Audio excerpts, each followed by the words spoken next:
107.7 Melody FM. Melody FM. Melody FM.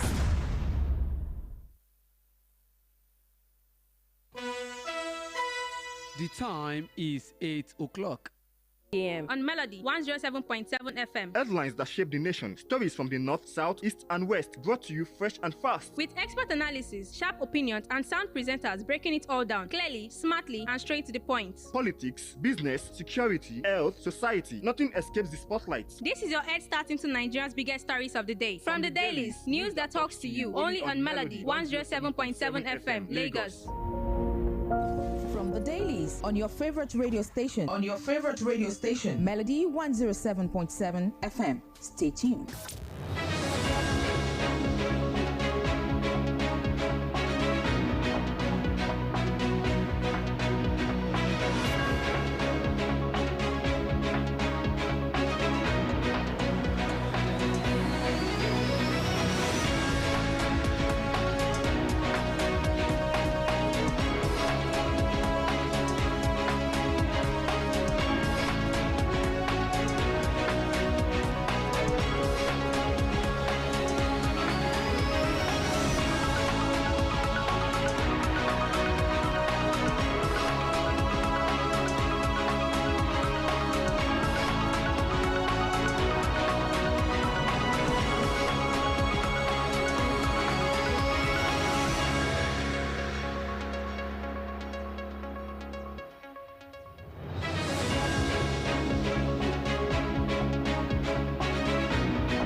Good morning, Lagos. Good morning, Nigeria. It's a beautiful Thursday morning in the city of Lagos, and that's why we know that it's going to be a beautiful day all round. Today, the second day in the month of July in the year 2026. This is Melody 107.7 FM, and of course, this is also from the Dailies, where we get to bring you stories that has made their ways into Nigeria's authentic newspaper, and of course, right here in Nigeria, and fresh. My name is Oyeyemi Olorunfemi. You can as well call me Ijabiken Soro. And I'm not going to be doing this alone this beautiful morning. All right, it feels good to be here this morning, the second day of July. And don't forget that we are live on Facebook at Melody 107.7. And from the Dailies comes your way Mondays through Saturdays, 8 a.m. to 8:30 a.m. I am Matthew Oluwasegun Ijabiken, MOI, reporting for duty. Absolutely. All right, do not forget that you can share your thoughts on our social media platforms, especially on Facebook at Melody 107.7 FM. Get to drop your thoughts with us there, and you can also call us right here in our studio via the numbers 090-620-11077 or 0704-800-1077. Those are the numbers to dial. And like I used to say, it's of paramount importance that you learn to drop your thoughts. You share your thoughts with us right here in the studio, because that's a feedback. That's how your voice can be loud and clear. We've given you the voice. We've given you the platform. Please speak. We'd love to hear from you. I'm going to be taking you through the Tribune newspaper as well as the Punch newspaper. And from my end, I have the Nation as well as Vanguard newspapers. All right, we'll take a short break. When we return, we'll dip you through the front pages of the papers. From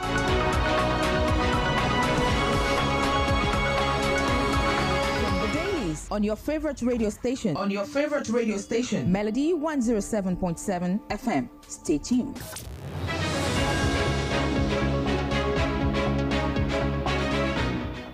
All right, you're welcome back, and it's still from the Dailies from Melody 107.7 FM Lagos. Now, let me take you through the front pages, the front page of the Nigerian Tribune newspaper. Presidency opens up on scandal rocking PEAC and Gbajabiamila's office. That's on page 2. INEC to introduce downloadable PVC's full online voter registration on page 3. Genco's revelation exposes Tinubu's power debt deception, says article on page 4. Extend tax filing deadline, LCCI urges NRS. On page 7, CBN revokes licenses of 46 microfinance banks. On page 6, ICPC detains Nnaji over alleged certificate forgery. That's on page 4. Alleged coup. DSS arraigns 5 silver associates over his whereabouts. That's on page 4. Okay, some causes of civil war still with us, says Obasanjo on page 6. Court grants Alinsin Madueke's request to present UK court judgment acquitting her. On page 3. ASU threatens strike in Kebbi, 5 other states. That's on page 15. All of this you can find on the front page of the Nigerian Tribune for this beautiful Thursday morning. And one of the stories that resonates with me is that of the ASU threatening to go on strike in Kebbi State. We've heard about that of Ondo State, where something similar had cropped up. And just this morning, they were saying that Ondo State government should do what themselves and the federal government have agreed to do. They should bring their agreement to book and all of that.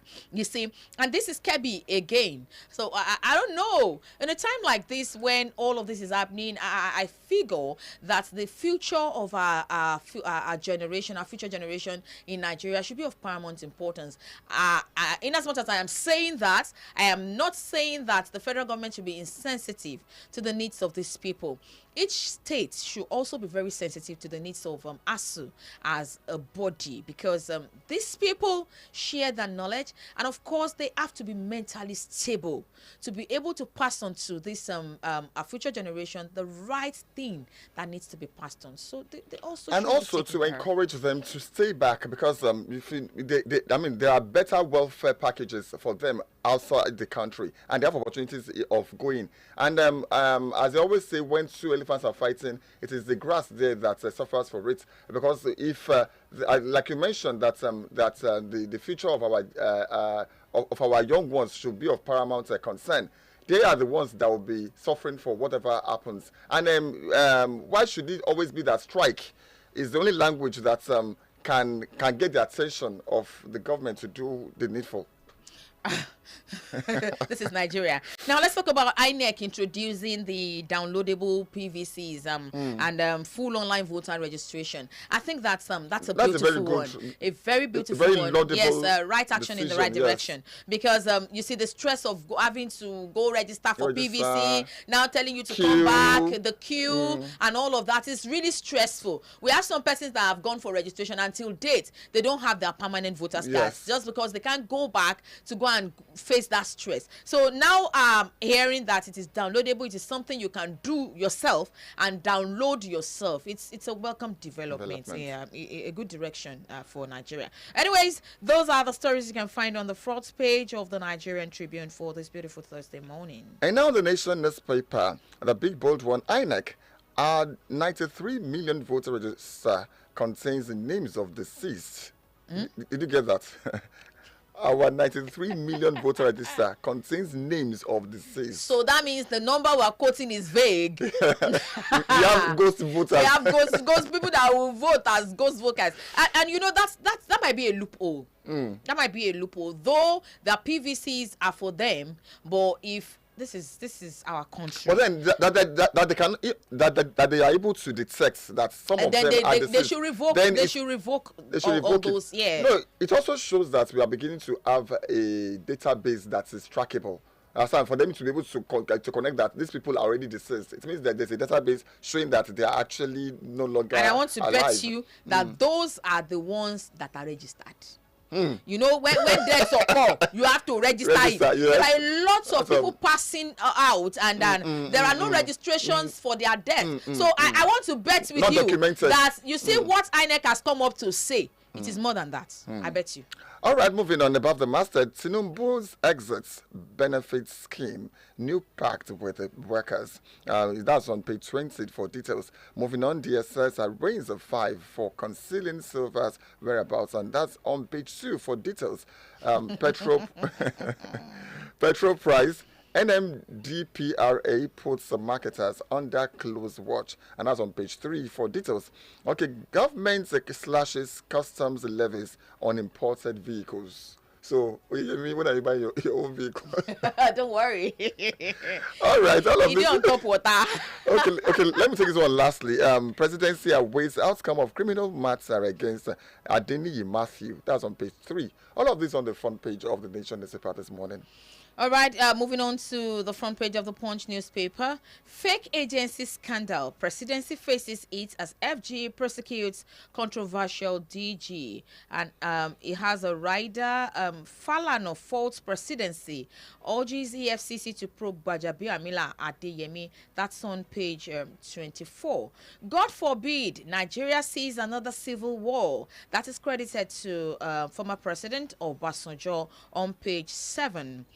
Post-primary row, INEC APC may clash over official Senate list. Rider, APC replaces 7 Senate candidates amid tickets or trading in 9 states. Party intervention forces Alia Ayedatsiwa Akume Tunji into high-stakes deal. INEC to recognize only candidates from monitored primaries. That's coming from the electoral umpire.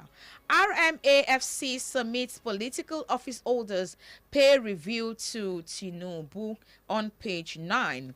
World Bank approves $1.25 billion Nigerian loan despite debt concerns. That's on page 20. Dealers await clarity as green vehicle tax begins on page 9. PSC names 13 new AIGs, clears 93 police promotions on page 24. Lagos flood, residents fault Air Force fence blocked drainage. And lastly, we have DSS arraigns 5 over alleged cover-up of Silver's whereabouts on page 7. All of this you can find on the front page of the Punch newspaper for this beautiful morning. Let's talk about what former President Obasanjo has come up to say. Obasanjo says that the signs of the trigger of the last civil war that we had as a country are still with us. It says that we can still see the pointer to the fact that these things, the issue that raised it, we still live in it, we still act in it. And it says, God forbid, because Nigeria cannot go through another civil war. We cannot cope with another civil war. So what are the people in the aims of affairs doing to actually what stop are it? the people that has been in the aim of affairs? Doing? For all you care, he is a former president in Nigeria, and if he didn't see it then, if he's now seeing it now, that goes a long way to say that. I don't know. Then that means we've had a handful of things that were supposed to have been done that are not done. Anyway, he wrote a letter, not quite long, where he was saying the things he would have known that he would have done that he didn't do. And like he feels he's winding up right now. He said some of the regrets that he had, and it was encouraging the future generation on things to do. But I think that our past leaders has a hand in this. It's not just... Okay. If somebody who has been, who is an elder statesman in Nigeria, who has been a one-time head of state as well as a president, is now coming up with this assertion, I think it's an opportunity for him to also mentor, or should I say inspire, those that are currently in the aim of affairs right now. That's if he now knows what to do. That's if he now knows what to do. No, for him to have foreseen that he's seen some of the, from some of the imports of the Civil War in what is going on right now, then he should be able to provide solutions to it. I hope so. All right. Okay, I have with me on the Nigerian Tribune newspaper, the big bold one. Presidency opens up on scandal rocking PIAC. Sorry, that's Tribune. I'm supposed to be taking from Vanguard. You're editing that. Yeah. From Vanguard, why APC ditched Suzwam 25 NAS candidates. And without these riders, Suzwam was sacrificed to please Akume, and that's related to sources. Our party moves to resolve tickets rises. All right, that's on page 5 for details. Above the master, CBN revokes 46 microfinance banks' licenses. Okay, moving on. Seized assets. Court okays the designer's request to tender evidence of acquittal in UK. Discuss an expose on Herbert Macaulay, the first Nigerian nationalist. That's created to Bode George. Okay, Nigeria must not witness another civil war, says Obasanjo. My presidency will unite Nigeria for human capital development. And that's created to Obi. Well, and that's on page 9 for details. NYSA, deployment to security challenge states will be guided by risk assessments. That's okay, and that's created to President Tinubu, and that's on page 8 for details. State police mechanisms to stop government's abuse underway. That's created to Senate. That's on page 26 for details. And this one also, school abduction. Or your teacher suspends strike, and that's on page 15. All of these are more on the front page of the Vanguard newspaper this morning. Yeah, talking about the NYSC deployments being based on security and all that, because of the security challenges that we have right now, we've had some of these people posted to places that are not secured. Yes. So I think the government's coming up now to say that they want to look into posting them to where there are no challenges, where there are no security challenges. I think it's a beautiful one. Yes. It's a good one. Because no one wants to raise a child from cradle up until being a copper, and at that point you want to lose that child just because. And I think it's usually very traumatic for parents who go through now they've said that these core members are vulnerable, and you see the kidnappers see them as tools. Even now, if your if your son or your daughter comes to me and say, "I'm being posted to Borno State,"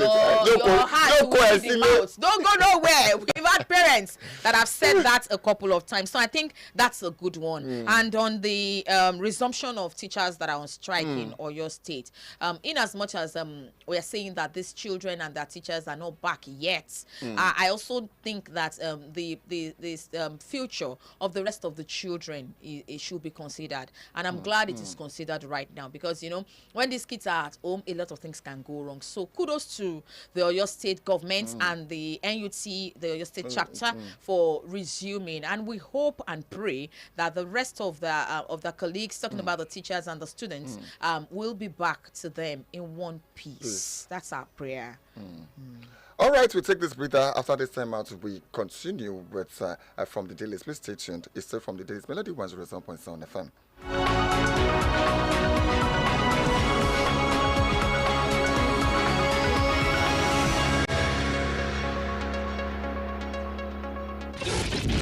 A station built on public trust, faith, facts, and glamour. We are Melody 107.7 FM Lagos, where we engage national conversations, everyday stories, and serve you melodious tunes. Melody 107.7 FM. Stay cool with Melody.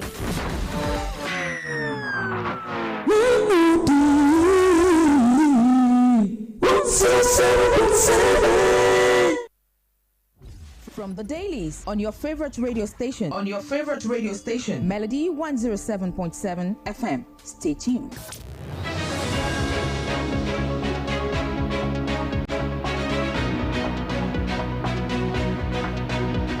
All right, you're welcome back from that short break, and it's still Melody 107.7 FM Lagos. Do not forget that you can join us on our social media platforms, all of them. And of course, you can particularly join us on Facebook and stay there with us to share and drop your comments on Melody 107.7 FM. Okay, let's dive into some of the details of some of those stories in the papers. Obasanjo, Nigeria can't survive another civil war, says causes of 1967 conflicts still persist. Former President Chief Olusegun Obasanjo has warned that Nigeria must never experience another civil war, stressing that many of the issues that triggered the 1967 to 1970 conflict remain unresolved within the country's institutions and among its diverse ethnic groups. Obasanjo gave the warning on Wednesday at the Olusegun Obasanjo Presidential Library in Abeokuta, Ogun State, during the presentation of a historical publication titled Asaba Massacre by the Isama AGA of Asaba, Chief Chuk Nduka Eze. The former president said that although he participated in the Nigerian Civil War, he could not give a detailed account of the Asaba massacre because the area was under the command of the late General Murtala Muhammad. I must confess that I was involved in the Civil War, but I cannot really talk about it. He disclosed that he had often been asked about Muhammad's role in the Asaba operations, but had refrained from commenting. However, he promised to study the historical compilation, including its transcripts and audio visuals. You see? So, you see, in other words, he was reflecting on the war. Obasanjo said Nigeria must confront its history honestly to ensure that such tragedies never reoccur. Obasanjo, Nigeria can survive another civil war, says causes of 1967 conflict still persist. So, you see, what we were saying earlier, that is if he also very well understood what's happened and really now understands so well, clearly enough now to prefer a solution. So, judging from all of this now, we can see that I figure that Baba just realizes that problem washa. All right, and now on the Nation newspaper, Tinubu pushes stronger intra-African trade, backs digital economy drive. President Bola Ahmed Tinubu yesterday declared that Nigeria would intensify collaboration with other African countries to expand intra-African trade, boost value addition across the continent, and position Africa to compete more confidently in the global economy through digital commerce. The president said his administration would sustain reforms aimed at dismantling barriers to trade, modernizing border processes, and connecting African markets through technology, insisting that the future of commerce on the continent lies in digital integration.